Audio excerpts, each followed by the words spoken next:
Саламатсыздар, урматтуу телекөрүүчүлөр, 5-каналда учурда телеберүүсү түзүүгө чыгып жатат. Аны мен Мунарбек Жоргонов алып барам.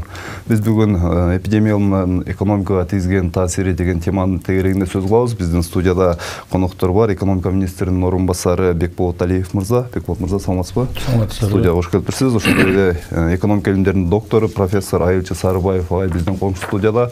Айылчы агай, саламатсызбы? Саламат. Студияга кош келипсиз. Алгач ушул эпидемиологиялык шарттанган быйыл Кыргызстанда экономикалык көрсөткүчтөр абдан төмөн экени айтылууда. Бир эле туризм тармагын мисалга ала турган болсок, туризм тармагында иштеген 90% кызматкерлер ушул жумушсуз калып, алардын 10% эптеп аралыктан иштеп жамбагап жаткан учур экен. Бул тууралуу ушул туризм ассоциациясынын башкаруучусунун төрагасы Эрмек Мырзабеков билдирген. Кыргызстанда ушул туризм тармагында 180 миңден ашуун адам тирилик кылып жамбагат экен. Биз оболу ушул туризм тармагына мисалында азыркы кырдаалды көрүп алып, анан сөзүбүздү улайбыз. Пандемиядан улам өлкөлөр ортосунда токтогон ар тармактуу байланыштар туризмге чоң сокку болду. Анын кесепетинен бүгүнкү күндө бул багытта иштеген 180 миңдей адамдын 90% ишсиз калса, бизнесмендердин 20% ишмердүүлүгүн таптакыр токтотушкан. Мындай оор абалда мамлекет тарабынан жетишерлик жардам болбой жатканы, салыктардын мөөнөтүнүн жылдырылышынын жакшы колдоо деп айтууга болбой тургандыгын ишкерлер айтууда. А какая была помощь со стороны государства? Честно говоря, чындыгында биз эч кандай жардамды сезген жокпуз. Жөн гана отчет берүүнүн, салык төлөөнүн убактыларын узартууну жардам деп эсептебейбиз. Себеби биз киреше таппаганыбыз менен карыздарыбыз топтолуп жатат. Бизнесмендер мамлекеттен жылдын аягына чейин салыктан бошотууну суранганбыз. Бирок бул жасалган жок. Башка өлкөлөр сыяктуу чоң акчалай же өзгөчө жардамдарды сураган жокпуз. Ушундай жөнөкөй гана өтүнүчүбүз болгон.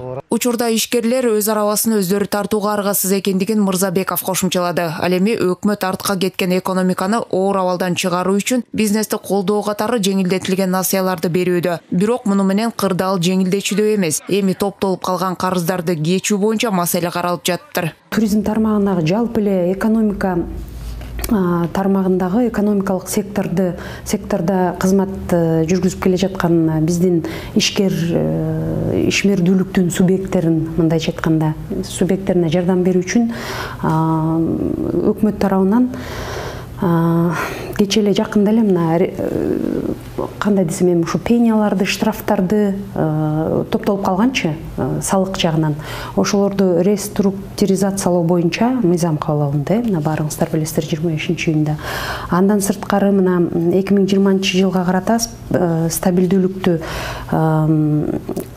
камсыздоо боюнча өкмөттүн иш аракеттер планы кабыл алынды. Мында биз экономика министрлиги менен чогуу, жалпы эле мамлекеттик органдар менен чогуу ишкерлерге колдоо көрсөттү да. Пандемия маалында туризмде стратегиялык тармак катары караган өлкөлөрдө ишкерлерге системдүү жардамдар көрсөтүлүүдө. Айрым мамлекеттерде бизнесмендерге чоң финансылык колдоолор болсо, кээ бирлери туризм тармагында иштеген адистерди убактылуу башка тармактарга ишке тартууга аракет кылышты. Ал эми биздин өлкөдө экономиканын негизи болгон бул тармакка жөн гана кайдыгер мамиле жасалып жатат дешет серепчилер. Туроператорлор болгон ушул ички туристтер аркылуу жамбауга аракет кылды. Бул эми ашып кетсе бир 10 же 20% гана, мындай айтканда, чыгымдарды басууга гана жардам берилсек болот. Бирок 80% алар өз чөнтөгүнөн, жана мен жогоруда айткандай, машиналарын сатып, үйлөрүн сатышып жардам кылышты. Эми кандай жардам? Бул биринчисинен ошол туроператорлор өздөрү суранышты. Арзан баада жок дегенде кредиттерди берсеңер деп. Мейли сууда эмес, 5% кредит эмес, жок дегенде жанагы пайыздык өлчөмү төмөн болгон ушундай арзанды берсеңер, биз ошонун эсебинен 1-2 жыл мындай айтканда туруп турат элек деген сураныч болду. Ал дагы ишке ашылган жок. Деги эле эч кандай мындай айтканда кадамдар болгон жок. Туризм департаментинин маалыматы боюнча 2019-жылдын жыйынтыгы менен туризм тармагынан мамлекетке $610 миллион киреше кирген. Бул ички дүң продукциянын 5,2%-ын түзгөн. Быйылкы жылга карата түшө турган каражаттар 70-80%-га кыскарат деп болжолдонууда. Каныкей Бозгонова, Талас Аманбеков, 5-канал. Бекболот мырза, жогоруда видео материалды көрдүк. Деги эле ушул туризм тармагы сыяктуу эле Кыргызстанда быйыл ушу эпидемиологиялык шарттан улам артка кеткен кайсы тармактар болду? Көбүрөөк зыян тартып калган. Биз эми азыр алдын ала жыйынтыктарды карап жатабыз. Алдын ала жыйынтыктар 8 айдыкын алып көрө турган болсок, жалпы экономикабыздын ички дүң продукциясынын кыскарышы 5,9%-га болду. Былтыркы жылы ички продукция 339 миллиард болсо, быйыл 335 миллиард болуп, бирок бул жерде реалдуу өсүшү былтыркыга караганда 5,9% аз болду. Чындыгында бул жерде эң көп ушул пандемия таасир эткен тармак катары кызмат көрсөтүү тармагын алсак болот. Кызмат көрсөтүү тармагында былтыркы жылга караганда реалдуу өсүш ички продукциянын 9,8%га болуп атат. Бул ошол ички продукцияны түзө турган тармактардын ичинен эң чоң баягы таасирин тийгизди деген тармак болуп эсептелет. Бул жерде көрсөтүлүп кеткен туризм боюнча айтып кете турган болсок, туризм бизде ошол как раз баягы кызмат көрсөтүү тармагына келет дагы. Кызмат көрсөтүү тармагынын ичинен дагы алып көрө турган болсок, чынын айтып кетиш керек, туризмге тиешелүү болгон башка баягындай ишмердүүлүктөр бар да, бул ресторандар, гостиницалар. Булардын көрсөткүчтөрүн алсак, былтыркы жылга караганда чындыгында 45%га азаюу көрсөтүлүп турат. Бул эми бир эле Кыргызстанда болуп жаткан шарт абал эмес, бул жалпы эле пандемиянын аркасынан дүйнөдөгү көптөгөн мамлекеттер карантиндерди киргизди, же болбосо кээ бир баягындай ограниченияларды киргизгендиги үчүн бул тармак эң бир баягы пандемиядан көп таасир этилген тармак катары биз дагы эсептеп атабыз. Ошого жараша ар ким ар түрдүү көрөт экен, канчалык деңгээлде өкмөт бул жерге жардам берди, бербеди деп атышат. Бирок сиздер билесиздер, өкмөттө мен кийин дагы айтып кетем канчалык деңгээлде көп бир иш чараларды кылдык. Ал эми кредиттердин жеткиликтүүлүгүн карай турган болсок, финансирование ошол именно ишкердүүлүктү каржылоо программасы ишке ашып туруп, ошону өкмөт түзүп, ал жерге 14 миллиард сом акчаны караган. Ошол 14 миллиард сомдагы акчаны караганда дагы эң приоритеттүү ушул акчалар кимге берилиш керек дегенде, бул жерде биз туризмди биринчи приоритет катары киргизгенбиз. Бекот мырза, ошол эме насыялар боюнча азыр сөзүбүздү бир аз тургулайбыз. Азыр ушул айтып берсеңиз, баягы катчылыкка кабылып алган тармактардан кайра жанданып өзүнүн ишмердүүлүгүнө калыбына келип аткан тармактар барбы бүгүн? Бул жерде насыяларды айтып кете турган болсок, эми мурдагы жылкы калыбына келип калды деп айтыш кыйын. Себеби дагы деле болсо баягы абал анча туруктуу эмес. Ишкердүүлүктөрдү биз баягы поэтапный кылып туруп бардыгын жандандырганбыз. Ошол эле убакта баягы кредиттерди берүү программасы боюнча азыркы күндө Финансы министрлиги тарабынан 2,5 миллиард акча бөлүнүп берилди. Бул коммерциялык банктарда ошол акчаларды алып кетишкен. Ал эми коммерциялык банктарга ишкердик субъекттер өздөрү кайрылып туруп, ошол жеңилдетилген пайыз менен 6%дан 10%га чейин каралган ушул кредиттерди алыш керек деген. Бүгүнкү күндөгү статистика боюнча 1000ге жакын субъект кайрылыптыр. Аларга банктар аркылуу ушул жеңилдетилген кредиттерден 1,5 миллиард сом акча кредит катары берилди. Биз ойлойбуз, азыр жылдын жыйынтыгы менен ушул жеңилдетилген кредиттерди алган субъектлердин иши өз туруктуулугуна келет жана өсө баштайт. Антикризистик план бүгүнкү күндө ушул кайсы баскычта ишке ашып жатат? Антикризистик план дегенде, уруксат берсеңиз, мен кичине токтоло кетишим керек. Себеби могул пандемия кирип, пандемия башталгандан бери өкмөт 3 антикризистик планды кабыл алды. Биринчиси бул 30 мартта. 30 мартта кабыл алган антикризистик планда административдик басымдарды жеңилдетүү каралган бүткүл ишкерликтерге. Бул айта кетсек, бул отчеттуулуктардын мөөнөттөрүн узартуу, убагында салыктарды төлөй албай калса же социалдык чегеримдерди төлөй албай калса, аларга эч кандай санкциялар дагы, туумдар дагы кошулбайт деген бирдиктүү декларацияларды тапшыруу мөөнөттөрү узарткан. Бул бизнеске, ишкерликке эң негизинен административдик басымдарды азайтуу жолу менен пайда болду. Экинчи антикризистик программа 6 майда кабыл алынды. Бул антикризистик программада ошол баягы административдик басымдан кийин эми кантип ишкерлерди калыбына келтиребиз, кайсыл жерден жардам беребиз деген максат менен кабыл алынган. Ал жерде ошол эң негизгиси бул антикризистик фонд 14 миллиардта, андан тышкары мисалы баягы мамлекеттик ишканалардан бир арендага, ижарага алып иштеткен баягындай имараттар болсо, ошолордун бардыгын төлөмдөрдөн бошотуу. Анан эң приоритеттүү болгон, анан пандемиядан таасири күчтүү болгон секторлорго жеңилдетилген кредиттерди берүү болгон. Эми 3-чү антикризистик планды август айында өкмөт кабыл алынды. Бул 3-чү антикризистик план жалпы экономиканы калыбына келтирүү максатында иштелип чыккан 50 иш-чараны камтыйт. Бул 50 иш-чарада сиз айтып аткан экинчи пандемиянын волнасы болбойбу, биз бирок ага карабай өзүбүздүн саламаттык сактоо системасын кантип оңдойбуз, канча больница курушубуз керек, инфекциялык биринчи жардамды кандай оңдошубуз керек, экономиканын ишмердүүлүктөрүндө кайсыл жакка приоритет алышыбыз керек деген 50 иш-чара каралган. Жалпысынан ушул 3 антикризистик программа кабыл алды. Анын 2 антикризистик программасындагы кабыл алынган иш-чаралардын баары бүгүнкү күнгө чейин толугу менен аткарылды. Кийин дагы бир убакыт болуп калса мен айтып берем, ар бир боюнча канча субъект, канча жеңилдиктерди алды деген. 3-чү антикризистик программа азыр ишке кирип, эми биз аны аткаруунун үстүндө турабыз. Рахмат.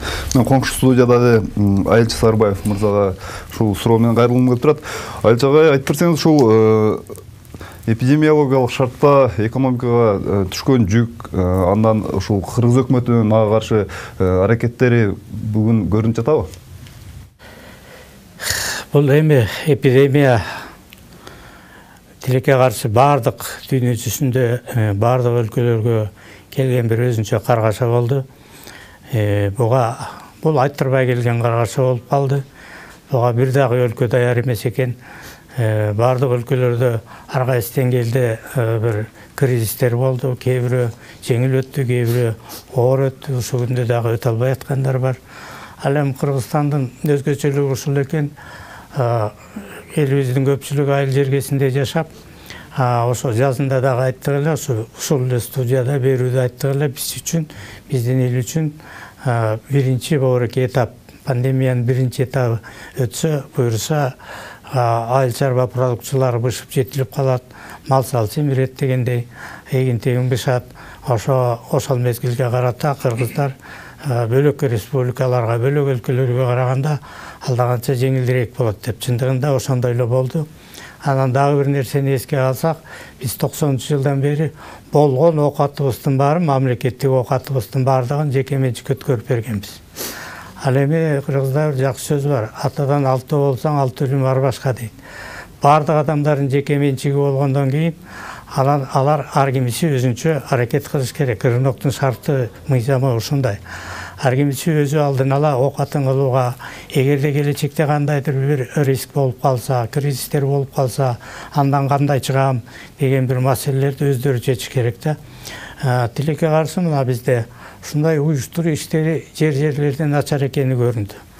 Өзгөчө саламаттык сактоо системасындагы арачемдик системанын талкалангандыгы ушул күнгө чейин калыбына келе албай, ушул күнгө чейин 3000ден ашык өзүбүздүн медициналык кызматкерлердин ооруга чалдыгышы бул биздин республикада саламаттык сактоо системасы таптакыр талкаланганын көрсөттү. Ушул күнгө чейин ошо врачтар ала турган акчасын ала элек, медициналык кызматкерлер ала элек, ар кандай шылтоолор, ар кандай нерселер менен бериле элек экен. Анан чындыгында биздин экономика ошо жеке менчикке таянгандан кийин жеке менчик ишканалар кандайдыр бир деңгээлде жеңил чыгышты.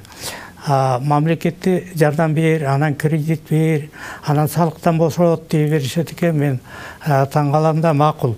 Жана айтышты, туризм тармагына былтыр 610 миллион доллар Кыргызстанга киргизгенде. Бул эмне сумма? Бул бюджетке түшкөн суммабы жанагы кирешеден түшкөн сумбабы же болбосо пайдадан түшкөн сумбабы ачык айта албай эле 610 миллион түшкөн, ошо түшпөй калды деп кыйкырып атышат. Бул балким жалпы баягы иштин жалпы көлөмү болушу ыктымал да. Ушундай нерселерди, ушундай цифраларды айтканда тактап сүйлөш керек да. Анан өзгөчө карыз боюнча дагы көп айта башташты. Биз 700 миллионго чейин доллар карыз алып атабыз. Анан 5 миллиардтан ашты биздин карызыбыз. Анын көпчүлүгү Кытайдык экен, анан Кытайды төлөй албайбыз, анан жер суубуздун баарын тартып алат экен, тообузду көчүрүп кетет экен дегенге чейин барып атышат. Эми өткөн жолу ошо көрсөтүү болду Азаттыкта. Биздин карыздардын 40% оказывается ошо Кытайдын, бирок бул инвестициялык кредит деп коет аны. Инвестициялык кредит 40% экен, ошону кайра сайтта көрсөтүп алды да, кайра сөз менен 70% деп көбөйтүп салды. То есть ушундай көбүртүп жабыртып абдан көп болуп атат. Эми азыр мына бүгүнкү күнү кыргыздардын жашоо деңгээли кандайдыр бир деңгээлде ордуна келип калды. Себеби все-таки 60% элибиз айыл жерлеринде жашагандайын, алар тескерисинче шаардагы туугандарына жардам бере башташты. Жана бүгүнкү күnkү айыл чарбасындагы жетишилген ийгилик бул өкмөттүн ийгилиги эмес. Бул ошо айыл чарбасындагы өздөрүнүн жеке чарбасы бар элдин ийгилиги. Эми буюрса дагы калкты дагы бөлүп караш керек да. Кыргыздар өзү негизи эмне үчүн 3000 жылдан бери кыргыз деген аты өчпөй, канчалык ушундай оор тагдырларга туш болсо дагы, согушка, ушундай оор сыркоого туш болсо дагы атын сактап келген. Себеби кыргыздарда үй бүлөдө 10 киши болсо бирөө иштесе калган 9-ун бага берет. Ушундай бир бизде жакшы бир жөнөлгө бар да. Ал эми орустар өзү камдуу келет. Башка, мисалы үчүн башка улуттагы элдердин дагы камы бар. Алардын мындай бир жашоо деңгээли кыргыздарга караганда алдаганча жогору.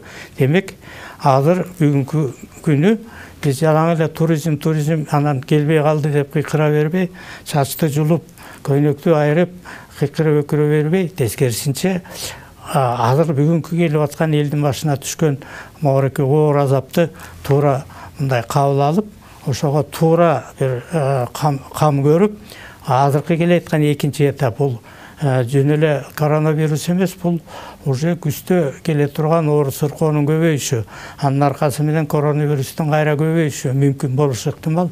Ушуга жараша кам көрүш керек. Анан дагы бир менин бир өтө мындай бир нааразы болгон жерим ушу баары бир саламаттык сактоо системасына жетишерлик деңгээлде кам көрүлгөн жок деп эсептейм. 1-2 больница курулуп атат деп кыйкырып өкүрүп коюп эле калган нерсенин баары калып калгандай көрүнүп атат. Анан окуу системасында дагы, билим системасында дагы ар кандай көрүнүштөр болуп атат. Анан эле балам окуй албай калды деп 4-5 баласы бар киши онлайн жаман экен деп кыйкыра берсе, бул туура эмес. Министрлик айласынан ушул шартка барып атат. Ошо балдардын ден соолугу болсо экен, ошо балдар аман эсен болсо экен, эптеп жарым жыл, 1 жыл чыдаса окуусун улантат деп атат. Биз ошону окутат элек деп баарын оорутуп алсак эмне болот эле? Ошол ата-эне кайра баласынын өмүрүн доолоп келсе эмне болот эле? Муну да ойлонуш керек да. Ошон үчүн жөнү жок, чатактын кереги жок. Жанагы азыркы зам министр айтып кеткен маселелер бул экономика министрлиги демек эсептеп ар кайсы нерселерди кылып атат. Бирок ошону ишке ашыруу үчүн өкмөттүн бөлөк органдары, бөлөк аппараттары, бөлөк министрликтери уюштуруу ишинде мындай кемчилик кетирбей, аябай уюшкан түрдө иштеши керек да. Бирок менимче бул азырынча болбой атат окшойт. Бир топ кемчилик бар окшойт. Антикризистик план 3 баскычта кабыл алынган. Бүгүн 2 баскыч аягына чыгып, 3-чү баскыч менен иш жүрүп жатат деп айтты. Кандай карайсыз? Ушул антикризистик план канчалык реалдуу элдин турмушунда сезилип жатат? Эми антикризистик план деселе жанагы кредит жөнүндө сөз болуп атат, мамлекеттин жардамы жөнүндө сөз болуп атат. Анан жана башында айтып кетишти, бизде салыктан бошотуш керек деп. Макул, баарын салыктан бошотуп таштасак, бюджетте акча жок болот, анда мамлекет кантип кайра жардам берет деген суроо бар да. Кредит боюнча келсек, бүт банктын баары коммерциялык банктар, мамлекеттик банк жок дээрлик. Андан кийин коммерциялык банктарга эч ким мындай бир приказ бере албайт, баланча процент менен бери ал бул деп. Ошондуктан биз жана 700 миллион долларга чейин карыз сураганбыз. Мына ошол акчаны бир жерге токтоп, анан жанагы керектүү шарттагы мына азыркы 3-чү этаптагы антикризистик планын ишке ашыруу үчүн пайдаланыш керек. Пайдаланганда дагы аны ачык пайдаланыш керек.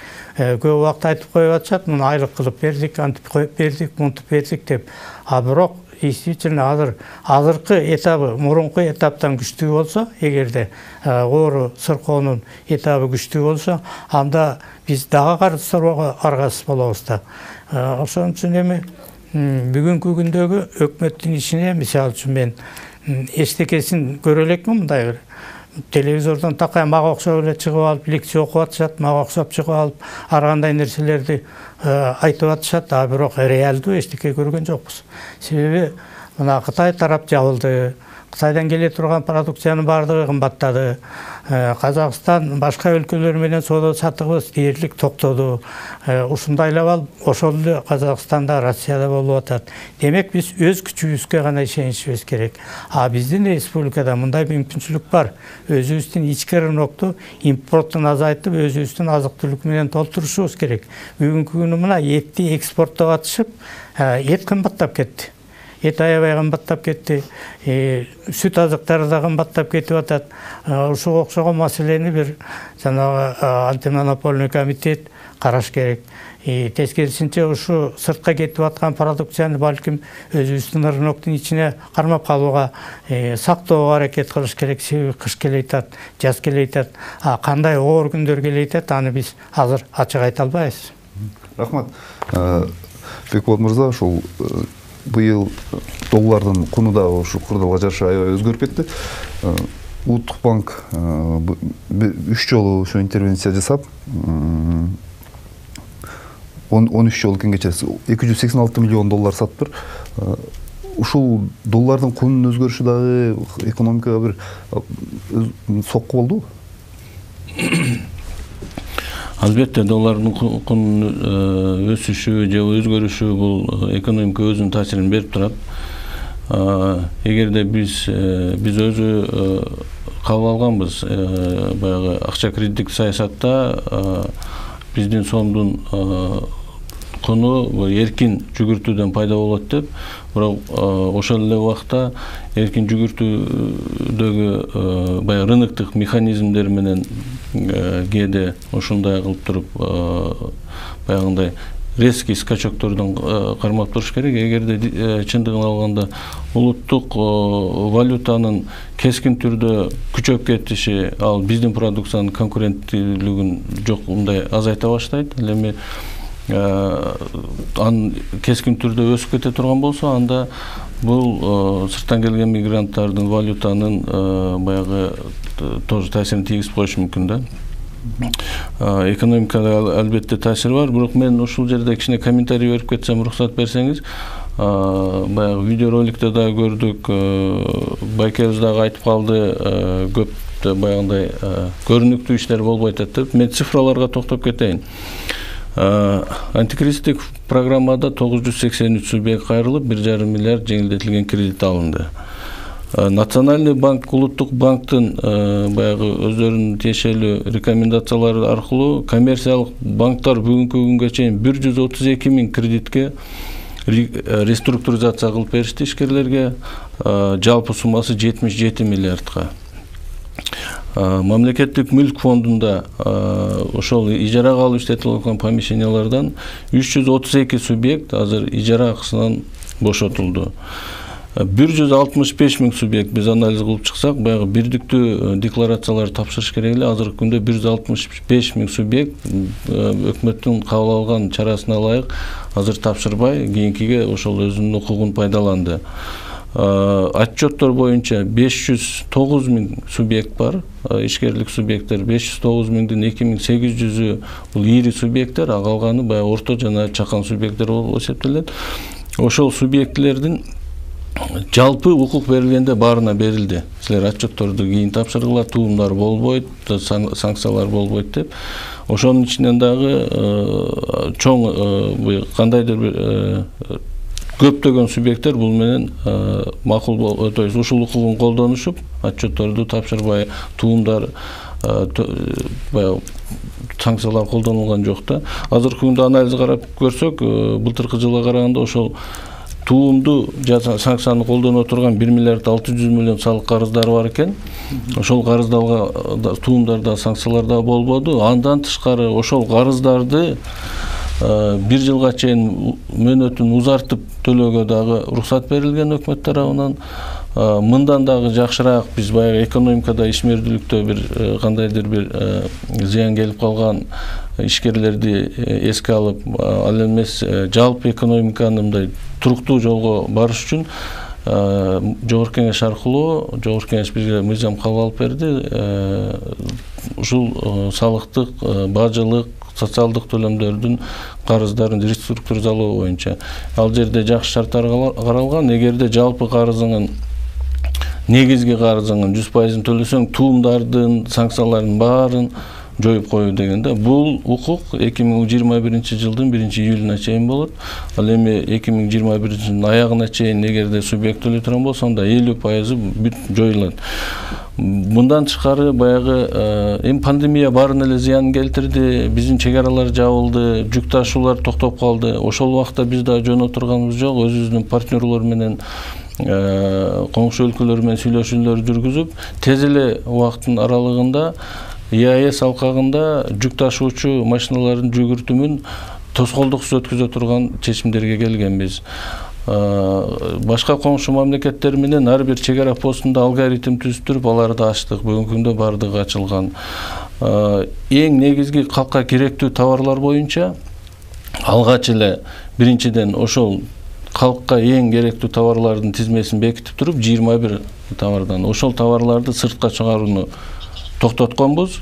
Ошол эле убакта калк аны баягы тиешелүү деңгээлдеги баа менен сатып алыш үчүн бааны регулировать эткенге жөндөм киргизген, чечим киргизгенбиз да. Булардын баары мен ойлойм эң жакшы ошол убагында келинген иш-чаралар болду. Эми болсо 3-чү антикризистик программада байкебиз айтып кетти, саламаттыкты сактоо системасын кантип оңдойбуз. Бир эле больницаларды куруу эмес, ал жерде жардам көрсөтүүнүн системаларын, механизмдерин кандай оңдойбуз деген чаралар каралган. Билим берүүдө кандай оңдойбуз, билим берүүнүн системасын, ишкерлердин эң приоритет секторларына кандай жардам беребиз деген иш-чаралардан 50 иш-чара каралды да. Ушуларды мен ойлойм, эл да, ишкерлер да туура түшүнүп, статистиканы да туура кабыл алыш керек. Эгерде балки маалымат жетпей аткандыр, бирок жетпеген маалыматка таянып туруп эч нерсе жок дегенде мен ойлойм туура эмес болуп калат. Азыр бизде видео байланыш бар. ЖИА бизнес ассоциациясынын аткаруучу директору Фархат Бакыров мырза бизде байланышта. Фархат агай, саламатсызбы? Саламатсыздарбы? Фархат мырза, биз бүгүн ушул эпидемиянын экономикага тийгизген эпкини деген теманын тегерегинде сөз кылып жатабыз. Быйыл ушул эпидемиологиялык шарттан улам бир топ ишкерликтин бардык эле тармактары ушул зыянга учурап калды. Өкмөт 3 антикризистик план иштеп чыгып ишке ашырып жатат. Деги эле ишкерлик чөйрөдө ушул антикризистик план канчалык өзүнүн жыйынтыгын берип жатат? Азыр эми негизи баягы дүйнө жүзүндөгү бул пандемияга байланыштуу бардык жерде эле кризис болуп атат. Эми баягы бул негизги биздин соода өнөктөштөрүбүз, Россия, анан кийин Казакстан, жакын өлкөлөрдө. Биз көбүнчө жанагы импортко көз каранды өлкө болгонубузга байланыштуу биз дагы кризисти көбүрөөк Кыргызстан, башка өлкөлөргө караганда дагы көбүрөөк сезип, биздин ишкерлерибиз көбүрөөк кыйналып аткан учур. Анан азыр эми азыркы учурда белгилүү деңгээлде колдоо көрсөткөнгө аракеттер болуп атат. Азыр биз жакында эле ошол жеңилдетилген каржылоо программасы боюнча дагы ошо ишкерлердин эң негизги көйгөйү ошол каражат маселесинен негизи көбүрөөк бизге жардам берсин деген баягы талаптар, каалоолор көп айтылды. Анан ошол негизинде азыркы учурда ошол берилип аткан жеңилдетилген кредиттер боюнча иш алып барып атабыз. Бул жерде белгилүү деңгээлде жардам берилип атат, бирок каражат негизи өтө аз болуп калды биринчи этапта. Себеби ишкерлердин көбү кайрылган учурда каражат тез эле 2-3 компания менен чектелип, бөлүнгөн каражат түгөп калды. азыркы учурда жаңы эле бул экинчи транш которулуп азыр ушу ишкерлер кайрылып атышат. Бирок бул жерде эң негизги көйгөйлөрдүн бирөөсү көпчүлүк ишкерлер маалыматсыз калып атат. Анан кээ бирде ишкерлер каражат келген учурда маалымат чыкпай, анан аз болгондон кийин баягы банктын ичиндеги кээ бир клиенттер менен чектелип түгөп калып атабы, коомчулукка көбүрөөк чыкпай калып атат деген маселе көп көтөрүлүп атат. Андан кийин дагы бир багыт бул ишкерлер бизге азыр мүмкүн болушунча салыктардан кандайдыр бир каражат жеңилдиктер берилсе, мүмкүн болушунча азыркы учурда биздин оборотубуздагы акчабыз көбүрөөк иштеп турса, ушул дагы бизге көбүрөөк жардам болмок деген маселени да көп коюп атышат.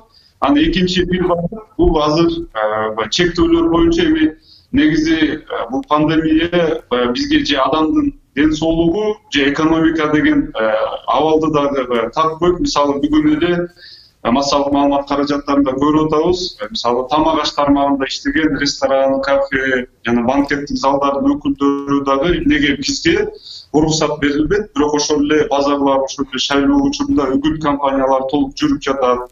Биздин кредиттерибиз бизге берилген буга чейинки жанагы коммуналдык кызматтарга болгон узартуулар дагы убактысы бүтүп, биз мындан ары азыр күн сууганда мисалы өзүбүздүн ошол чоң залдарыбызга иштесе дагы иштебесе дагы отопленияны киргизбесек жылытууну.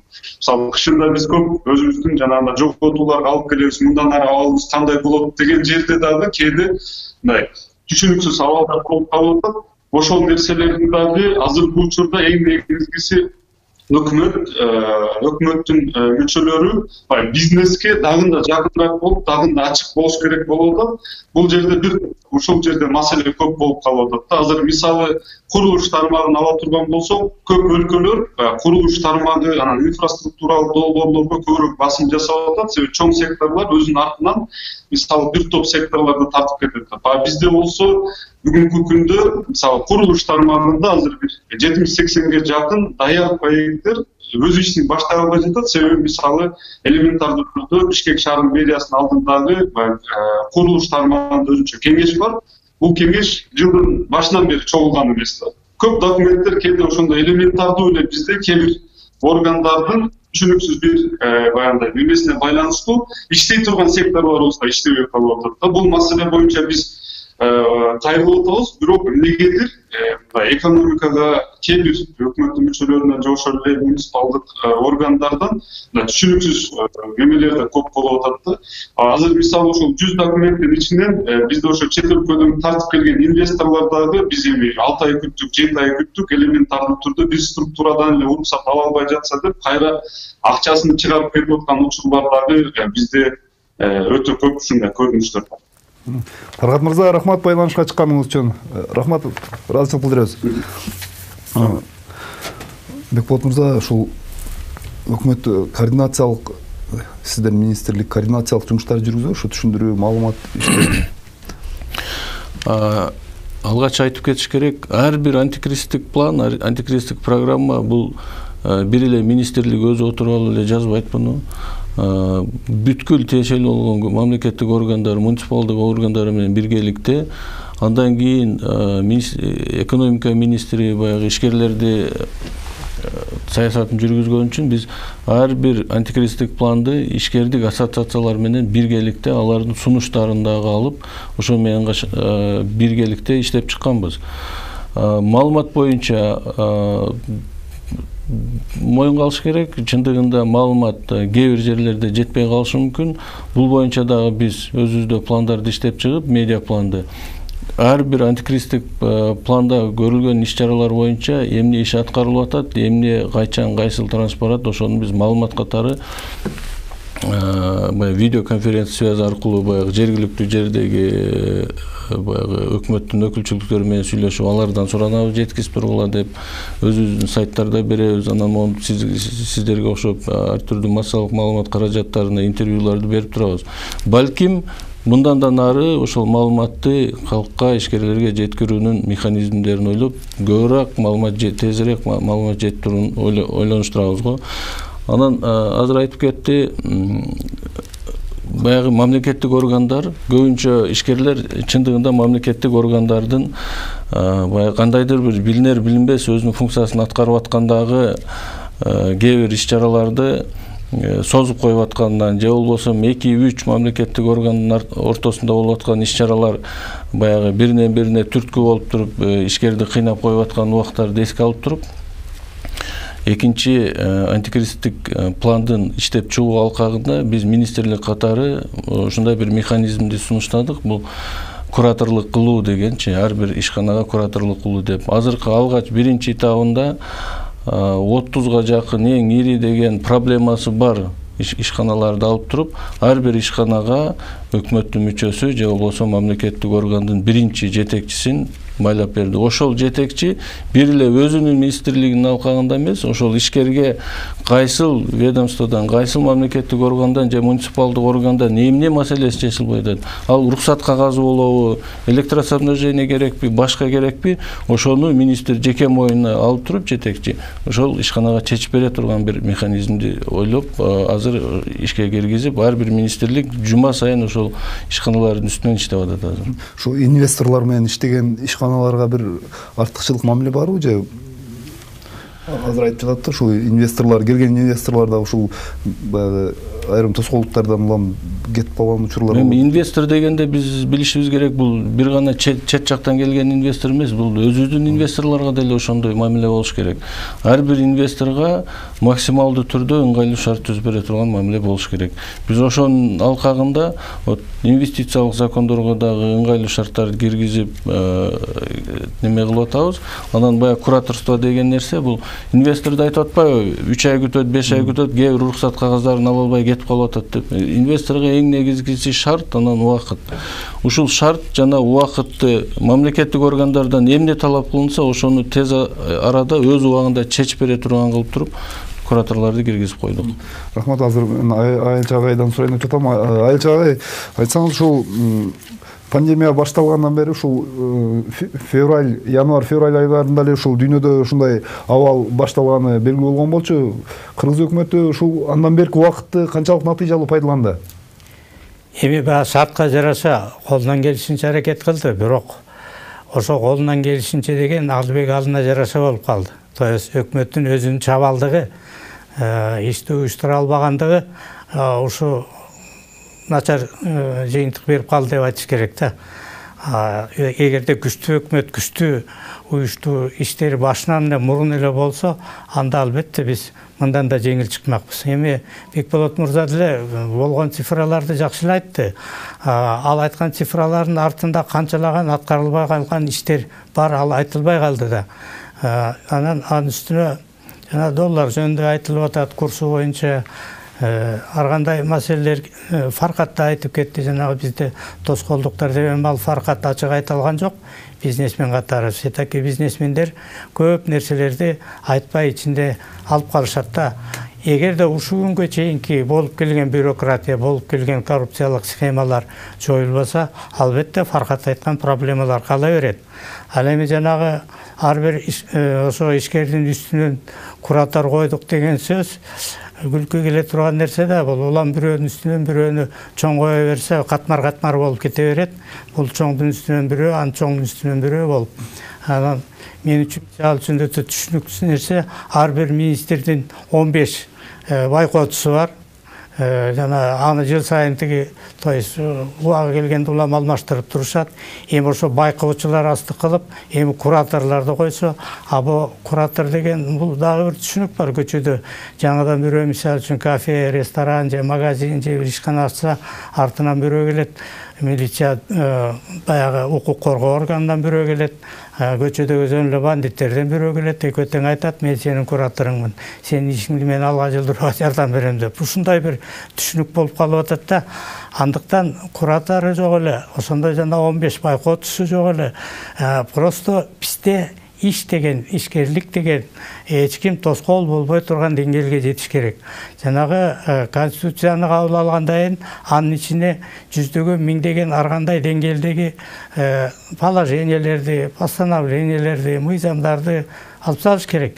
То есть жанагы ишкерлик же болбосо бизнесмен же инвестор деген нерсе жана туура айтып кетти Бекболот дагы. Бизде эч кандай бөлүнбөш керек, ички сырткы деп. Алар кандай гана киши болбосун, акчасы болсо келип иштей бере турган шарттар болуш керек. Ал үчүн бизде мыйзам катуу болуш керек, мыйзам оор болуш керек. Жана Соростун акчасына киргизилген жаңы мыйзамдар тескерисинче бизде ошо коррупциянын күчөшүнө, жанагындай тоскоолдуктардын болушуна, элдин мыйзамга баш ийбесине, көчөдөгү жана ар кандай эң баштыктарга алып келип атат. Бизде бүгүнкү күнү чындыгында эч кандай чет өлкөлүк инвестор келген жок, келейин деген ой да жок, баары качып кетишкен. Алар эле эмес, жана Фаркат да туура айтты, биздеги өзүбүздөгү акчалуу адамдардын баары акчасынын баарын биздин банктарга эмес, чет өлкөдөгү банктарга сактап атат. Себеби эмне? Биздин банктардагы кимдин канчасы акчасы бар экен бүт баарына белгилүү болсо, эртеси күнү келип анын үйүн тоноп атат, өзүн тоноп атат, коркутуп үркүтүп сабап атышат. Ушуга окшогон маселелер да.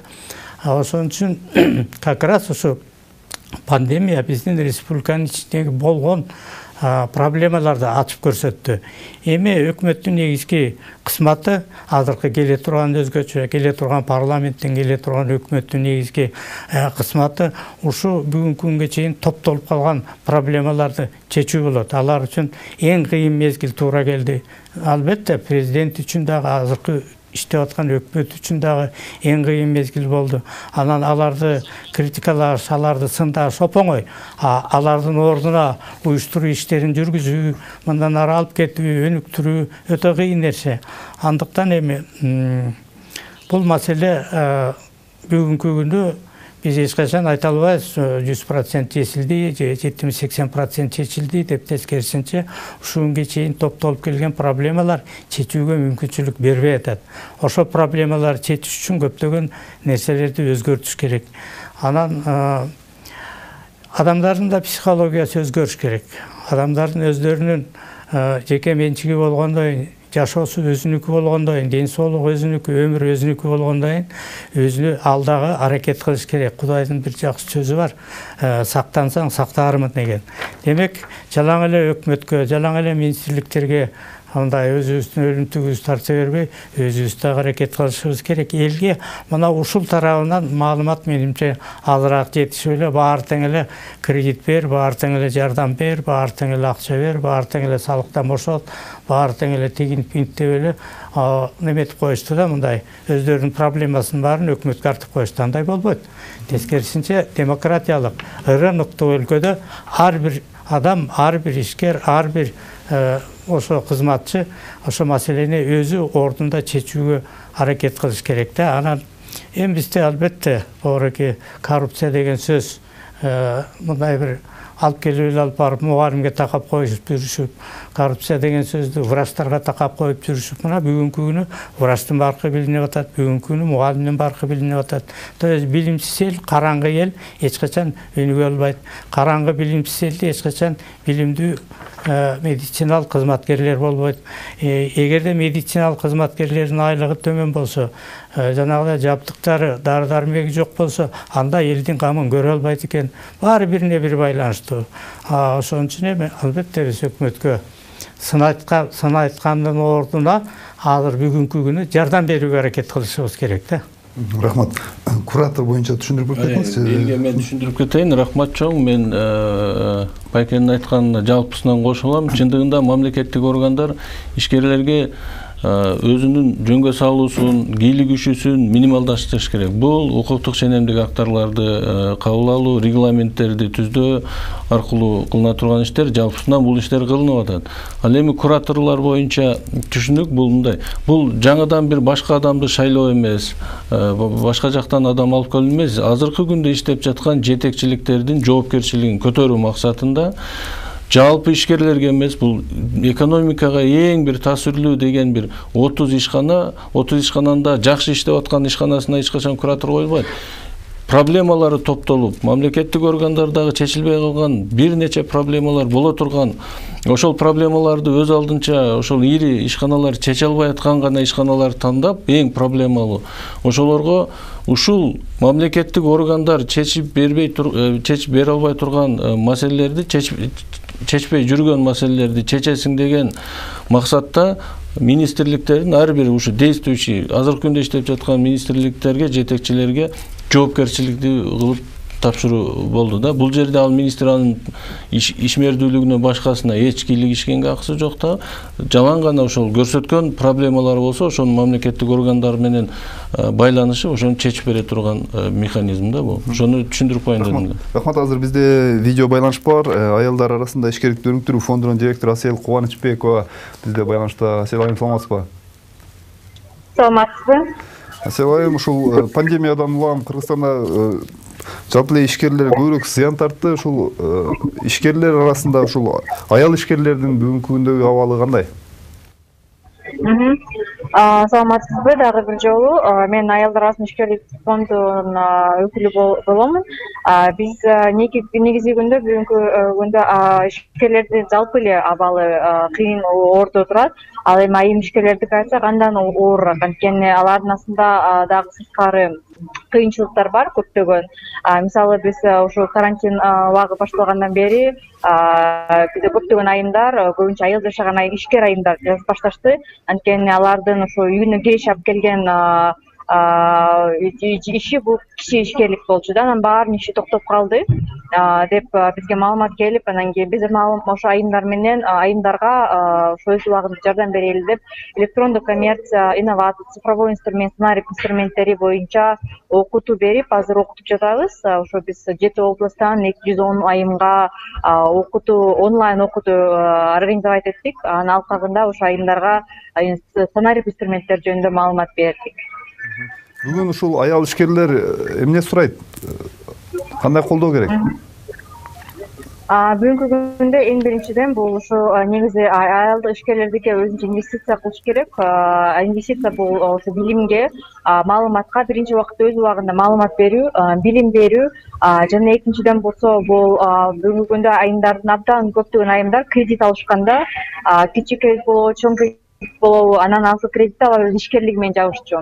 Ал эми карантин убагында алар көбү ишкерлиги токтоп, ал эми иштейин десе жумуштары жок, же болбосо көптөгөн түшүп, ошол карантин убагында айымдардын ишине түшүшү да. Ошон үчүн азыр көбүнчө айымдар ошо финансылык жактан кыйынчылыкта турушат. Ал эми экинчи жактан бул айымдарга жаңы мүмкүнчүлүктөрдү, жаңы ойлорду, жаңы идеяларды биз ишке ашырганга жардам беришибиз керек. Анткени жашоо өзгөрүп жатпайбы? Бүгүн офлайн дегенде көптөгөн иштер токтоп калды. Анан кийин азыр жаңы электрондук рыноктор бар, ошолорго биз өз убагында окутуу берип, инструменттерди берип, мүмкүнчүлүк түзүп беришибиз керек да. Жаңы форматтагы ишкердийликке киргенге жана даяр болгонго. Рахмат, Асел айым, байланышка чыкканыңыз үчүн сизге ийгилик каалайбыз. Рахмат, саламатта калыңыздар. Мен азыр Айылча агайга суроо берейин турам. Айылча агай, бизде убакыт соңуна чыгып жатат. Эми ушул бүгүнкү кырдаалды оң жагынан да карайлы. Жана сиз жогоруда айтып кеттиңиз, айылдан көп жана көмүскөдөгү көйгөйлөрдү азыркы кырдаал көрсөтүп койду деп. Кандай жыйынтык чыгарышыбыз керек? Эми жыйынтыкты ар бирибиз чыгарышыбыз керек. Жана куратурда айтып атпайбы, келип алып чечип берет дейт. Айым үчүн ал келип алып чечип бериш керек. Тескерисинче ошо проблема кылган кишилерди жоопко тартып, ошолорду жумуштан алып салыш керек, ошондой мыйзамдарды алып салыш керек. Куратура эчтеке чечип бере албайт биринчиден. Экинчиден жанагы азыркы бүгүнкү болуп аткан проблемаларды кимдер жаратты? Ошонун баардыгын аналитикалык борборлор бар, аналитикалык. Бизде СНБ бар, ошондой борбор, МВД бар, башка органдарда бар, мамлекеттик аппаратта бар, өкмөттүн аппаратында, президенттин аппаратында бар. Ошонун баардыгы тең ушу биргелешип, жалпы бир эмне проблема, эң негизгиси кайсы проблема, ошону биринчи, анан экинчи, үчүнчү кылып туруп, тез аранын ичинде ошонун баарын орусчасы устранить деп коет, мындай жоюш керек да. Антпесе мына кайра дагы кризис башталса, оору күчөп баштаса, анда ошол эле жанагы тоскоол болуп аткан нерселердин баардыгы кайра тоскоол боло берет. Мына биринчи очерет ошолорду жок кылыш керек. Экинчиси, ар бир ошо кызматчы өз ордунда жоопкерчиликти сезиш керек. Сездириш үчүн аны катуу жоопко тарта турган мыйзамдар керек. Анан ар ким колунан келеби келбей ошого жараша жумушка келиш керек да. Анан колуна келбегендер деле барып алып үйрөнөм деп келип атып, мынакей толтура азыр колунан келбегендер толуп калды. Ошолорду жоготуш керек. Тың балдарды алып келгиле, кыздарды алып келгиле. Мына Асел сүйлөп атат. Аселге окшогон тың кыздарды алып келгиле. Ошо маселелерди чече турган. То есть кадр маселесин бүгүнкү күнү өтө кайрадан карап чыкпаса болбойт. Дүйнөдө азыр Европа өлкөлөрүндө ушул экинчи толкунга карата катуу даярдыктар, айрым өлкөлөрдө карантин киргизилип жатат, оору күч алган цифралар бизде дагы байкалып атат. Ушул эми Кудай бетин ары кылсын, кокус мурдагыдай дагы абал жаралып калган болсо, кандай чараларды көрүшүбүз керек? Албетте, биринчи жолу биз уже тажрыйба алып калдык. Кадыресе карантинди катуу коюш керек. Ар бир адам ошо карантинди сактаганга үйрөнүш керек. Антпесе бизде тартип жок калды, таптакыр эле. Көчөгө чыгып алып, бүгүнкү күнү митинг кылыш, кечирип коюңуз, бул деген орну кайра жайылтуу деген нерсе. Бул ошол тегерегиндеги өзүнүн үй бүлөсүндө, тегерегиндеги досторуна кылмыш ишин кылып атат да, ошолорго орну жугузуп күчөтүп атат. Мына 2-3 күндөн бери 5-6 күн болду уже. Бишкекте кайра оорулардын саны көбөйө баштады. Эгерде ушул эле темп менен биз кайра тартипти сактабай, жанагы режимди сактабай, протоколдун баарын сактабай жүрө берсек, анда оору күчөп кетет. Оору күчөп кетсе, кайра проблеманын баары кайра башынан башталат. Андыктан тескерисинче бүгүнкү күндөн баштап уже мындан ары дагы күчөтүш керек да, жанагы режимди күчөтүш керек, маска тагууну күчөтүш керек, 1,5-2 метр биринен бири алыс жүрүүнү кайра пайдаланыш керек. Ушунун баардыгын жана биринчи этаптагы көргөн азабыбызды, оордугубузду ошонун баардыгын эске алып туруп, кайра уюштуруу иштерин күчөтүү керек да. Ансыз болбойт. Рахмат. Бекболот мырза, ушундай коркунуч дүйнөдө байкалып атат, экинчи толкун болушу мүмкүн деген. Ушуга карата сиздерде кандай бүгүн ушул пландар бар? Мен башында айтып кеттим, 3-чү антикризистик план бул өзүнө биринчиден экономиканын калыбына келтирүү жана туруктуулугун камсыздоо максатында түзүлгөн. Ошол иш-чаралардын арасында экинчи толкун болобу болбойбу, бирок абал көрсөтүп койду биздин саламаттык сактоо системасы кандай экен, туура айтып кетип атат, ар бир адамдын жоопкерчилиги кандай болот, мамлекеттик органдардын бири-бири менен болгон кызматташтыгы, регламенттери канчалык деңгээлде бир маселени тез арада чечүүгө канчалык тоскоол кылат, ошол нерселердин баарын ачыкка чыгарды. Ошондуктан ушул 3-чү антикризистик планда бул нерселер камтылганда, кандайдыр кантип биз медициналык кызматкерлердин квалификацияларын чоңойтобуз, кадрларды даярдайбыз, инфекциялык больницаларды куруу, башка больницаларды куруу, жалпы калкты негизги керектелүүчү товарлар менен камсыз кылуу. Пандемия көрсөттү, биздин проблемаларды чече турган биз өзүбүз ганабыз. Эгерде өзүбүздүн ичибиздеги ата мекендеги өндүрүүчүлөр менен, өзүбүздүн өндүрүштөрү менен биз камсыз кыла албасак, анда бул алсыз экономика болуп калат да. Биз азыркы 3-чү антикризистик планда ошону коюп атабыз. Негизинен баягы эң керектелүүчү товарларды өзүбүз өндүрүшүбүз керек дагы, өзүбүз ошого приоритет коюшубуз керек. Импортты азайтып туруп, импорттун баягы биз көз карандыбыз да. Ошол көз карандылыкты минималдаштырып туруп, өзүбүз бага турган болуп туруп, андан сырткары экспортко кете турган маселелерди камтыйт бул программа. Ошол эле убакта билим берүү тармагында эмне жумуштарды кылышыбыз керек. Буларды дагы 3-чү антикризистик программабызда иш-чаралар бар. Ушул иш-чаралар мен ойлойм, эми албетте, эгерде ошондой бир жаман нерсе боло турган болсо, ал жердеги келип кала турган бир толкунга бизде азыр кичине тажрыйба болуп калды, медицинада дагы, билим берүүдө дагы, мамлекеттик органдарда дагы.